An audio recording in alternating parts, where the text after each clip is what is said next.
अस्सलाम वालेकुम everyone, welcome back to my channel once again. आज की वीडियो बहुत ही स्पेशल है क्योंकि आज की वीडियो में हम सीखेंगे कि हम पैंट की ये जो बेल्ट होती है इसको अपनी कमर के साइज़ के अकॉर्डिंग कैसे सेट कर सकते हैं। तो ये ब्रांडेड पैंट है और इसकी ये जो वेस्ट है, ऊपर का ये जो एरिया है इसका, ये बहुत ही लूज़ है।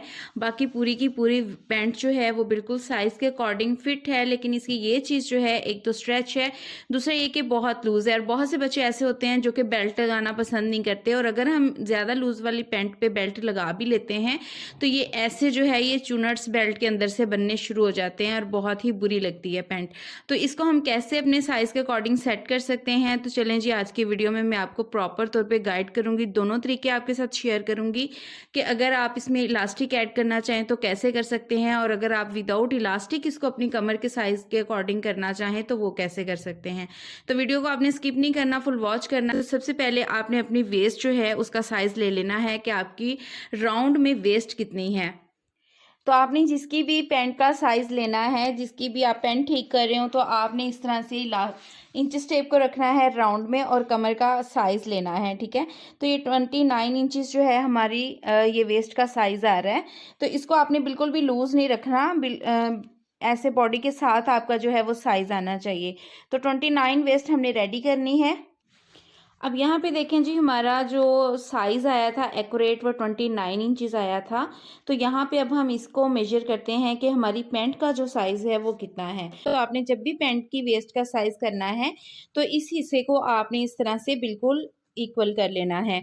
ये आपका हिस्सा जो है वो नीचे की तरफ नहीं आना चाहिए। अब यहाँ पे एक साइड पे इंच स्टेप को रखेंगे और अपनी बेल्ट का साइज़ करेंगे। तो ये 15.5 इंचेस है, मीन्स कि हमारी जो बेल्ट है 15.5 इंचेस को जब हम डबल करते हैं तो ये 31 इंचेस है।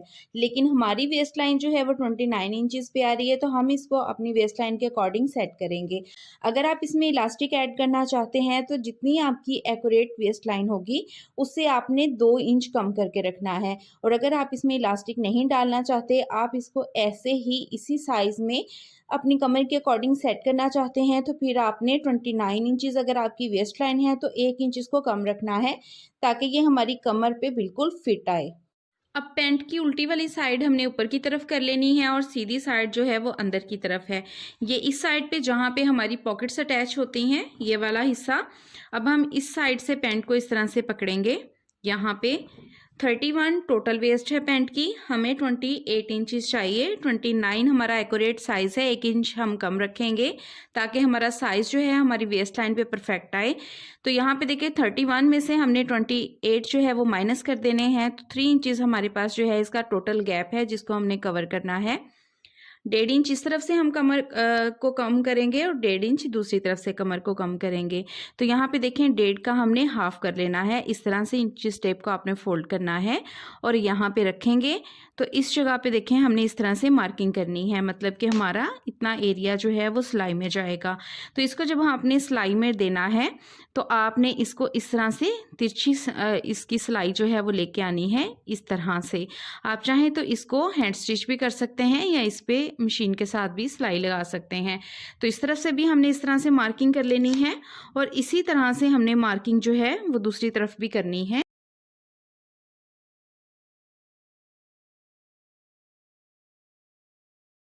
ये हमारी ये चीज़ जो है हमने कम करनी है, इस चीज़ को हमने कम नहीं करना।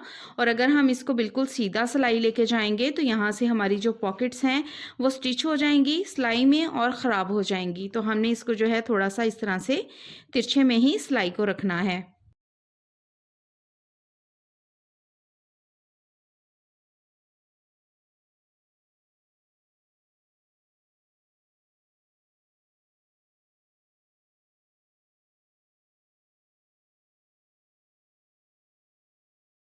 सिलाई लगाने के बाद आप देख सकते हैं कि इसकी शेप जो है वो बिल्कुल भी ख़राब नहीं हुई और किसी किस्म का कोई चुनट या झोल भी नहीं आ रहा। तो यहाँ पे आप इसको अच्छे से जो है वो प्रेस कर लें। अब हम अपनी पैंट के अंदर जो है वो इलास्टिक डालना सीखेंगे कि इसमें इलास्टिक कैसे डलता है। तो ये जो साइड की हमारी सिलाई आ रही होती है पैंट की, इसी जगह से इलास्टिक को डालते हैं। तो हमने उल्टी साइड पे बिल्कुल इस सिलाई के सामने जो है यहाँ पे मार्किंग कर लेनी है। बैक साइड पे दोनों तरफ से हम इस तरह से मार्किंग कर लेंगे। ये देखें मार्किंग करने के बाद अब आपने देखना है कि आप इलास्टिक जो है वो कितना चौड़ा यूज़ करना चाह रही हैं। तो मैं ये वाला इलास्टिक यूज़ करूँगी। अब इसकी चौड़ाई जो है हमारी बेल्ट के अकॉर्डिंग फिट आ रही है। तो हमने अब यहाँ पे आपने देखना है कि ये इस तरह से आपने फैब्रिक को पकड़ना है। ये जो ऊपर का फैब्रिक है बेल्ट के अंदर वाली साइड का, वहाँ पे हमने इस तरह से ये देखें कट लगाना है। दोनों तरफ के फैब्रिक को नहीं काटना, जस्ट इस फैब्रिक को आपने जो है वो काटना है। ये देखें, बैक साइड से मैंने बिल्कुल भी बेल्ट को नहीं टच किया। यहाँ से मैंने जो है वो इलास्टिक गुजारने के लिए रास्ता बना लिया है। अब दूसरी साइड पे भी हम इसी तरह से कट लगा लेंगे। अब एक साइड से हमने इस तरह इलास्टिक को गुजारना है। इलास्टिक को आपने पहले से कट नहीं करना। ये देखिए, इलास्टिक जब आपने गुजारना है तो इस चीज़ का ध्यान रखना है कि बेल्ट के अंदर इलास्टिक की जो चौड़ाई है वो बिल्कुल इक्वल जाए। इलास्टिक आपका जो है वो फोल्ड नहीं होना चाहिए। इलास्टिक हमने बेल्ट में से गुजार लिया है। अभी दूसरी साइड का इलास्टिक हमने कट नहीं किया। इस वाली साइड के इलास्टिक को हमने इस कट से थोड़ा सा बढ़ा के रखना है और अब हम यहाँ पे जो है वो सिलाई लगाएंगे।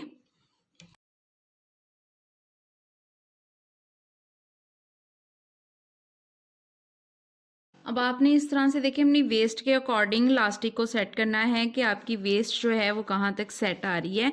तो इस हिसाब से आपने इलास्टिक को डालना है। ये देखिए, बैक साइड से भी मैं आपको दिखा देती हूँ कि आपने इलास्टिक को बहुत ज़्यादा टाइट भी नहीं करना। इस चीज़ का आपने ध्यान रखना है कि कहाँ पे आपका जो है ये फिटिंग आपकी जो है परफेक्ट होगी, वहाँ तक आपने इलास्टिक को डालना है। उसके बाद आपने इलास्टिक को जैसे हमने दूसरी साइड पे सिलाई लगाई थी उसी तरह से सिलाई लगानी है। उसके बाद जो है हम इसको कट करेंगे। सिलाई लगाने के बाद अब यहाँ से हम देखें इलास्टिक को इस तरह से बढ़ा के कटिंग करेंगे और ये वाला जो इलास्टिक है इसको आपने इस तरह से फैब्रिक के अंदर कर देना है।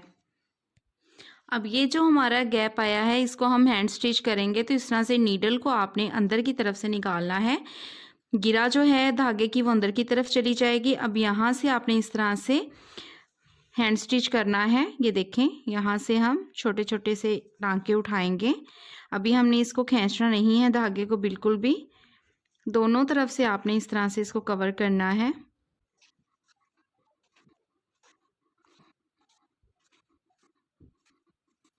जब आप इसको फिनिश कर लें तो फिर आपने इस तरह से धागे को खींचना है। तो ये देखें, आपका फैब्रिक जो है वो बिल्कुल कवर हो जाएगा। सो हमारी वेस्ट जो है वो परफेक्टली सेट आ चुकी है हमारी वेस्ट लाइन के अकॉर्डिंग। तो जब हम इसको वेयर करेंगे तो पीछे से जब इसको इस तरह से स्ट्रेच इसके खुलेंगे तो बिल्कुल हमारी पैंट जो है वो अच्छी शेप में परफेक्टली हमारी वेस्ट लाइन पे फिट आएगी।